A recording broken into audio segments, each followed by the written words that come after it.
All right, ladies and gentlemen, I am honored to have my next guest join me. Mr. John Morrison is a writer, producer, a DJ from Philadelphia, and for the last 25 years, Mr. Morrison has worked as an independent music journalist, documenting and reporting on Philly hip hop culture.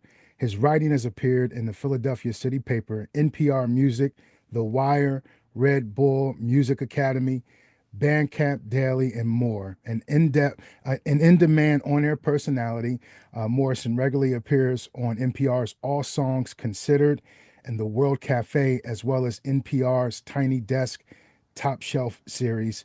He's currently writing a major book on the history of hip hop culture in Philadelphia as hip hop's first major stronghold outside of New York. Morrison's book will fill in so many crucial blank spaces about the dawn of hip hop and its eventual nationwide spread. And we're also going to discuss the release of his new book called Boyz II Men 40th Anniversary Celebration. Mr. John Morrison, welcome to my platform, Sean Anthony Live. Yo, thank you for having me, Sean. I appreciate it. Yo, so it's a pleasure. First of all, I grew up in South Jersey, Okay. Camden to be exact. Then I Yeah, yeah. moved to Pine Hill, and I ended up going to Overbrook Junior High in New Jersey, and went to Washington Township High School. Going through your book, Boyz II Men 40th Anniversary Celebration, brings so many nostalgic memories for me. My first question to you is, what inspired you to tap into this part of Philadelphia, Boys to Men, and highlighting this in your book? Yeah. So I've been writing about Philly's music scene for a long time. I started as a junior in high school, writing for like local magazines, small, independent publications.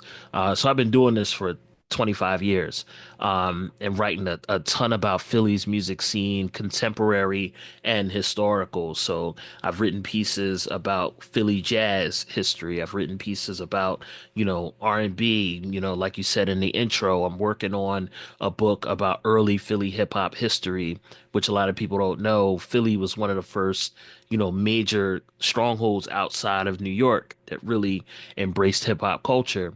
So I write a ton about Philly. I research a ton about Philly and interview a lot of Philly musicians. And Boyz II Men, uh, they're really the biggest group to come out of the city, right? Um, so their legacy looms, heavily over Philly music history. So I knew at some point I was gonna have to write about Boyz II Men. Like I knew at some point I would have to dig into this story. So when the opportunity came up, it was like, yo, I can write a book about Boyz II Men that also talks about my hometown and our hip hop history, our, history of soul music from, the doo-wop stuff to the 60s to, Gamble and Huff in the 70s. All of that stuff's connected to Boyz II Men and it all shaped what Boyz II Men would be. So I knew that if I wrote a book about this one group, I could talk about a whole bunch of other stuff, connected to them. And you do that so well too, going through the book, when you talk about the genesis of Boys to Men before they became Boys to Men. What was it? Something distraction. What was the You, distract, unique attraction. unique That attraction? was, Unique yeah, attraction. that was Excuse their me. name. And I love how you take it back before them. Of course, their influences being New Edition, and you go back to the genesis of how New Edition started, and then you tie it. You find a very unique way of tying it all together, man, which I think is very dope. You talk about what inspired you to loop those in together and weave it like that in a book. Yeah. That's really honestly my writing style. When I was a younger writer, a editor would give me an assignment like, yo, write a short record review, 150 words about this album. And they would send me the album. It would be, in the 90s, early 2000s, they send me like a Ja Rule record or, what I mean? Like whatever, you know what I'm saying? And when I was younger, my style was to write all of this historical context at the top of the piece and then get into talking about the actual music just to kind of set the tone. And a lot of editors would like chop my first half of the piece off. They're like, yo, you have to talk about the actual music earlier. You can't get into all of this historical stuff before you talk about it. But that's what I'm interested in. Like that's my joy is like if you hand me a record, me and say, tell me about it, I could tell you, you know, where it was made, the label that put it out, but then also what was happening, you know, politically, socially in that area where these musicians made this record. So, you know, when the idea, you know, when I got the idea to write a book about Boys to Men, I knew like, oh, we're gonna have to have a history of New Edition. So I reached out to the music journalist Dart Adams, who's from Boston, and he gave me a whole rundown about Boston's black music history, how um, the city's music scene was kind of shaped around race and class. That's like the stuff that I want. You know what I mean? I could get into talking about like the technical bits about music. I'm a music producer. I write music. So, you know, I can get into that stuff too. But I'm also very interested in the history of everything around these songs. So that's why I'm tying all of this stuff together. You know, for folks who might not be used to that style of writing, you may read a book about Boys to Men and be like, well, why is this guy giving me hundreds of words about how New Edition started? Right. Because it's Right. important. You know what I mean? It's Yeah. it's it's important to the story. It brings a rich story. Like I found myself getting lost in it and forgetting that I'm reading a book about Boys to Men. But Yeah. then you beautifully tie it into Boys to Men. Like, just to kind of piggyback on what you were talking about, the rabbit trail about Boston, how Maurice Starr found New Edition, and they had this long name. I didn't know it. I just thought it was just New Edition, but it was New Edition to the Jackson Five, right? Yeah. That's crazy. Little nuggets like that. Yeah. And you also talked about how at that time talent shows were a big deal. Fast forward going to Philly at CAPA when the guys, Boys to Men, were in high school, and all of these now prominent names in hip hop and just music business, from Questlove to Tariq, Black Thought, not A. Marie, but Amel LaRue, Mel LaRue, yeah. all went to the same school, and how prominent these talent shows were. What was your relationship with these people, or did you have relationships with them when writing this book, or was it just purely through research? Yeah, this was through research. This book, I like to say to people that this is a work of journalism, right? I you know, listened to the music, interviewed subjects around the band, but I didn't collaborate with anybody in the band with this book. I wanted it to be a little distance between me and the subject. You know what I I was mean? going I to ask felt you. like Okay. yeah, I just felt like I could tell a better story that way, better than, you know, something that's collaborative or different. I don't even want to say better. Better for me, different in general. I kind of get that, being a radio personality for over 20 to 25 years, there's sometimes artists comes in the studio and they like to do the small talk before we go live on the air. I'd rather just save that. Similar to our conversation, I was like, Yeah, yeah, let me just go ahead and hit record and get this organically because, sometimes the good stuff gets can get muted out when you try to over prepare for certain things. yeah, But let me also ask you, the book positions Boys to Men within a continuum that includes, like I mentioned, the Jackson Five, where you mentioned, the Jackson Five New Edition, which led to NSYNC and the Backstreet Boys.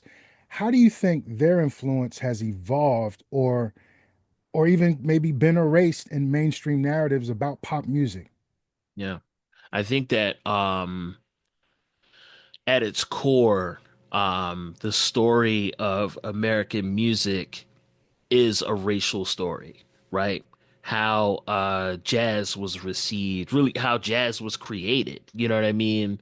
Um, you can't separate that from the slave trade. You can't separate the creation and the spread of blues from Jim Crow. You know what I mean? So pop music, American popular music is also the story of race and more specifically racism in America. So you have this entire history from, you know, Frankie Lyman to the Jackson Five through Motown, through New Edition, all of these male vocal groups. But when a black male vocal group, has four or five members singing harmonies, dancing, wearing the same clothes, they're an R&B group. But if a white group comes along and does the same thing with very clear influences from black music, they're a pop group. You know what I mean? So I talk a lot about the history of pop music as it relates to race in this book because it's important. You know what I mean? Like it's not something, especially us as black folks, it's not something that we could just, oh, well, let's just talk about the music. Nah, then we're losing part of the story and part of the narrative if we're not addressing race and talking about why it's important in pop music for black groups and white groups and everybody else. It's already, baked into the story. Why ignore it and why talk about it? Or why And not talk about it? since you brought it up, let's talk about it because I this gives me an opportunity to kind of voice something that's been brewing with me behind the scenes. You look at artists like Teddy Swims, um, it was Ed Sheeran, and there's another white artist that sang songs. He did a song with Mary J. Blige. I can't remember his name right now, but Hmm. Tyrese got vocal about this some years ago.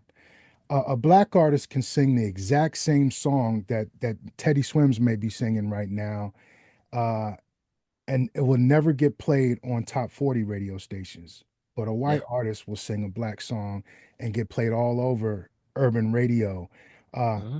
I have a problem with that. That's the system. I mean, I just being vocal about it, but and it's nothing against the artists because the artists, they're talented. They're going to get, they're going to be happy wherever their music gets played. But Yeah. this has been going on for a long time. What do you say to that as being a journalist and seeing all of this, happen throughout your career? Yeah. I think that like I said earlier, at its core, the story of popular music in America is race. You know what I mean? And how race plays out in America that dictates how popular music evolves, how it spreads, how it's received, how it's critiqued. You know what I mean? That's just part of the story. While you were asking me that question, I thought about something that I noticed as a teenager in high school. So we had in Philly, we had a radio station called Y100, which was like the alternative rock station, right? So they would play, alternative rock guitar music from a wide variety of artists, Offspring, Sonic Youth, Nirvana, everybody who played a guitar and was, on a major label, Y100 would play it. They ain't playing no rap music, period. It didn't matter if it was rap music with a guitar or with a little edge to it. They didn't play any rap music. The Beastie Boys in 1998 put out a single called Intergalactic from their album Hello Nasty. And Y100 added that song. And it wasn't just a DJ playing it once, like, oh, this rap song is cool. I'll play it on the alternative station. They had that song in rotation. If you played a Y100, this alternative rock station in Philly, they would play Intergalactic routinely. If you happen to be listening to it in 1998, you would hear this Beastie Boys song. To me, that was 1,000% because the Beastie Boys were white. There's no rap record a black artist could have put out during that time Mhm. that Y100 would have added. And anybody listen to this from Philly, if you have an example that'll prove me wrong, please prove me wrong. I'll But wait. yeah, you know what I'm saying? Because you ain't gonna find an example. So that idea of or that practice of white radio stations or white controlled radio stations, magazines, record labels, kind of gatekeeping and shifting the rules around who gets to be accepted, where and when because of race is a problem. And it's an ongoing problem that, to me, really defines popular music. Now that we're talking about this, I'm thinking there's another book in just that story, like race and how it shaped American pop music. But it's definitely a thing, and it continues now with, like you said, the artists that you named. Like literally, we still see it now, where black artists in particular are forced out of certain spaces or denied entry to certain aspects of the music industry strictly because of who they are, while white artists, have free reign. Right. Now, you draw strong connections between Philly roots and their artistry. I'm talking about Boys to Men and how important the city of Philly, specifically CAPA, that School of Performing Arts, and shaping their identity beyond just their musical skill. Um, Talk about that, how you draw those strong connections to the School of Performing Arts that they went to, and then the Philly roots. Yeah. Kappa is a beautiful institution for our city. I know they're having some struggles right now with low enrollment. You know what I mean? I wanted to go to Kappa when I was a kid, but I wasn't I wasn't good enough as a piano player to get in.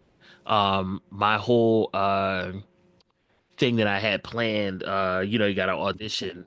You got to audition to get in. My whole thing that I had planned, I was going to set up two turntables, uh, a drum machine and a synthesizer, and like make a beat live, for my audition. But I would have loved to have gone to Kappa and reading about it and researching this book, and hearing, like folks like Questlove talk about just the creative environment that was there. Black Thought, also, the members of Boyz II Men talk about it a lot. It was just a environment that was rich with creativity for young people. I talked to the great journalist Karis Lamb, and she went to Kappa too, and she talks about how Boyz II Men was really the product of that school. Like a lot of their training musically happened at Kappa.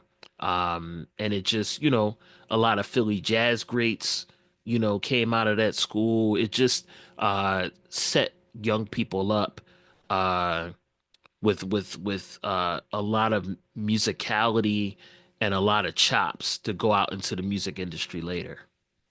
What surprised you most during your research for this book? Like, was there a moment that shifted how you personally viewed Boys to Men? Yeah. Um, I think that the thing that surprised me the most while researching this book was I kind of put together what they were doing year by year, which is something I had never done. I've done great, like overviews, like broad overviews of an artist's life and work, but I've never gone through 40 years of a group's history and just, okay, they were doing this in 1996 and they were doing this in 2003. I'd never done that. So it was just a level of detail, and information that was new to me. But one thing that surprised me, there's an interview where the group talks about how what happened immediately after, they stopped being like the biggest group in the world. And they talked about how there's a moment in the 2000s where one year they had sold out Madison Square Garden. And then the next year they were performing at a small bar in Pennsylvania, singing End of the Road right next to like one of the mechanical bulls. You know what I mean? And like a half empty bar. Mhm. But they persevered, they kept making records, and they got their Vegas residency, and social media happened. A lot of people, were like they had the Boyz II Men challenge, so people were like singing their songs that kind of went viral. So it just the thing that surprised me was the perseverance and seeing, tracing their history and seeing like the different peaks and valleys that they went through throughout their career. You got to be strong to go through that and keep the music as the main thing and go through that whole process. What do you want people to walk away with after reading this book, Boyz II Men 40th Anniversary Celebration? I think at its core, I want people to understand that Boyz II Men didn't come out of nowhere and they didn't exist in a vacuum.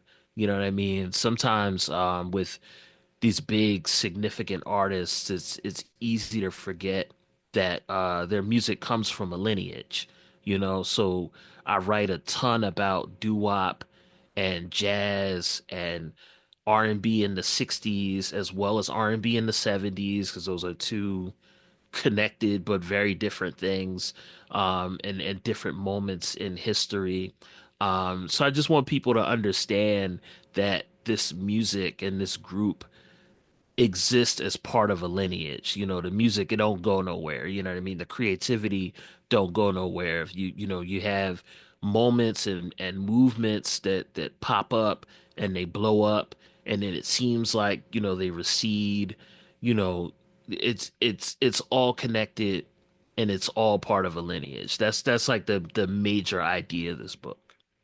Well, listen, man, I really appreciate. I have a ton of other questions we can go on but I know it's you got other interviews scheduled. Um, I can go on for a lot longer about this. Please, when you finish your book about the history of hip hop culture in Philadelphia, circle back, man. I would love to have you back to chop it up. I just remember growing up, uh, Power 99, WDAS, Yeah, Friday night. I remember listening to DJ Jazzy Jeff mixing live on the radio for and sure. the Fresh Prince freestyling live on the radio, Hmm. before it became the big movie star.